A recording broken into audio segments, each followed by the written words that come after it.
Welcome back to another video. मैं हूं आकाश और आज की वीडियो में बात करने वाले हैं प्रिंटर ट्रबल शूटिंग के बारे में। अगर आपके घर या ऑफिस में कोई प्रिंटर काम करना बंद कर दिया है तो उसको आप कैसे आसानी से ट्रबल शूट कर सकते हैं, या फिर किसी सर्विस सेंटर या शॉप पे ले जाने से पहले ये सारे स्टेप्स फॉलो कर सकते हैं जो मैं इस वीडियो में बताने वाला हूँ। तो वीडियो काफी इंटरेस्टिंग होने वाला है, वीडियो का अंत तक देखना। उससे पहले चैनल पे नए हो तो चैनल को सब्सक्राइब करके बेल आइकन को प्रेस कर लो, जिससे कि आने वाली वीडियोस की अपडेट आपको सबसे पहले मिल जाए। चलिए आज का वीडियो स्टार्ट करते हैं। तो सबसे पहले आपको चेक करना है कि आपका जो प्रिंटर है वो ऑन भी है या नहीं। कभी कभी क्या होता है ना, हम प्रिंटर ऑन करना ही भूल जाते हैं या कोई भी डिवाइस ऑन करना ही भूल जाते हैं, फिर सोचते हैं ये काम क्यों नहीं करे। तो फर्स्ट ऑफ ऑल आपको चेक करना पड़ेगा कि आपका जो प्रिंटर है वो एक्चुअल में ऑन है या नहीं, या फिर आपने प्लग में लगा दिया है, प्लग ही ऑन नहीं किया है। तो ये सारी चीज़ चेक करें सबसे पहले। तो अगर ऑन नहीं है तो वहाँ से सबसे पहले आपको प्रिंटर ऑन करें। प्रिंटर ऑन करने के बाद आप ट्राई करें आपका जो प्रिंटर है वो काम कर रहा है या नहीं कर रहा। प्रिंटर भी ऑन हो गया फिर भी आपका जो प्रिंटर है वो काम नहीं कर रहा है, तो सेकंड केस में आपको क्या करना पड़ेगा, जो आपकी पेपर ट्रे होती है प्रिंटर में जिसमें हम पेपर रखते हैं, उसको आपको चेक करना पड़ेगा उसमें पेपर है भी या ख़त्म हो गए।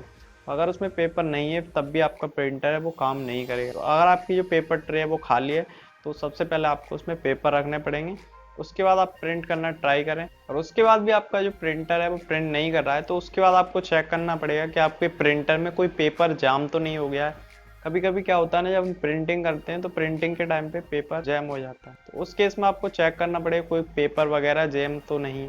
तो अगर कोई पेपर जाम हो गया है तो अगर आप आसानी से निकाल सकते हैं तो निकाल लें। तो अगर आप आसानी से नहीं निकाल पा रहे हैं तो उस केस में आपका जो मॉडल नंबर है वो देखें और यूट्यूब पे जाके सर्च करें इस मॉडल नंबर का जो प्रिंटर है उसमें पेपर जाम को कैसे निकाल लें।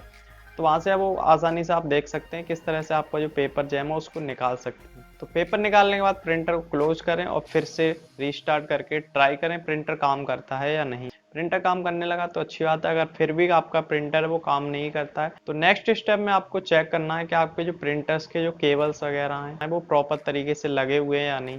लाइक आपकी जो प्रिंटिंग की केबल है वो आपके सिस्टम से प्रॉपरली लगी हुई है या नहीं लगी हुई है, या फिर आपकी जो पावर सप्लाई वाली केबल है वो प्रॉपर तरीके से लगी हुई है या नहीं लगी हुई है। अगर आप ईथरनेट से कनेक्ट कर रखा है तो आप ईथरनेट केबल प्रॉपर तरीके से लगी हुई है या नहीं लगी हुई है। तो ये सारी चीज़ें आपको चेक करनी पड़ेंगी नेक्स्ट स्टेप में। अगर कोई केबल आपकी नहीं लगी हुई है या फिर काम नहीं कर रही तो उसको प्रॉपर तरीके से लगाएं। उसके बाद चेक करें आपका प्रिंटर है वो काम कर रहा है या नहीं। अगर काम कर रहा है तो अच्छी बात है, अगर फिर भी काम नहीं कर रहा है तो नेक्स्ट स्टेप में आप क्या करें, प्रिंटर को पूरी तरह से बंद कर दें। आप प्लग वगैरह निकाल के और वहाँ से पावर ऑफ करके, पावर ऑफ करने के बाद थोड़ी देर और फिर से रीस्टार्ट करके ट्राई करें आपका प्रिंटर काम करता है या नहीं। तो अगर काम करना स्टार्ट कर देता है तो अच्छी बात है। तो उस केस में चेक करना होगा कि जो उस प्रिंटर का आपके सिस्टम में ड्राइवर इंस्टॉल भी है या नहीं है, या आउटडेटेड तो नहीं हो गया तो इस वजह से काम करना बंद कर दिया हो। तो प्रिंटर का ड्राइवर डाउनलोड करने के लिए सबसे पहले आपको मैन्युफैक्चरर की वेबसाइट पे जाना होगा जिसका आपका प्रिंटर है। फॉर एग्जाम्पल अगर आपका HP का प्रिंटर है, कैनन का है, तो उनकी ऑफिशियल वेबसाइट पे जाना पड़ेगा और वहाँ जाने के बाद आपको प्रिंटर का मॉडल नंबर टाइप करना पड़ेगा। उसके बाद उसके ड्राइवर्स आ जाएंगे, वहाँ से आप लेटेस्ट ड्राइवर डाउनलोड करके अपने सिस्टम में इंस्टॉल कर सकते हैं।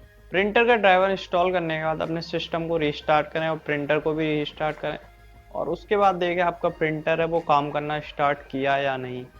अगर आपका प्रिंटर अभी भी काम करना स्टार्ट नहीं किया है तो उसके बाद उसको आप सर्विस सेंटर ले जा सकते हैं या किसी शॉप पे दिखा सकते हैं, क्योंकि इस केस में आपकी कोई इंटरनल हार्डवेयर प्रॉब्लम हो सकती है। अगर कोई बेसिक प्रॉब्लम होती तो इन स्टेप से आप सही कर सकते थे, उसमें कोई हार्डवेयर रिलेटेड इंटरनल प्रॉब्लम है तो उसके लिए आपको शॉप पे या सर्विस सेंटर पे ले जाना पड़ेगा। अगर आपको ड्राइवर इंस्टॉल करना नहीं आता है, आपको दिक्कत हो रही, तो इसमें मैं वीडियो बना चुका हूँ कि ड्राइवर कैसे डाउनलोड करें, तो उसको आप देख सकते हैं। उसका लिंक आपको आई बटन और डिस्क्रिप्शन में मिल जाएगा, वहां से आप डाउनलोड कर सकते हैं। इससे रिलेटेड कोई सवाल या क्वेश्चन है तो मुझे कमेंट सेक्शन में पूछ सकते हैं। तो आई होप आज की वीडियो आपको पसंद आई। वीडियो अच्छा लगा तो लाइक कर देना, चैनल पे नए तो सब्सक्राइब करके बेल आइकन को प्रेस, क्योंकि टेक्नोलॉजी से रिलेटेड काफी इंटरेस्टिंग वीडियो लाता रहता हूँ। Thank you so much for watching this video.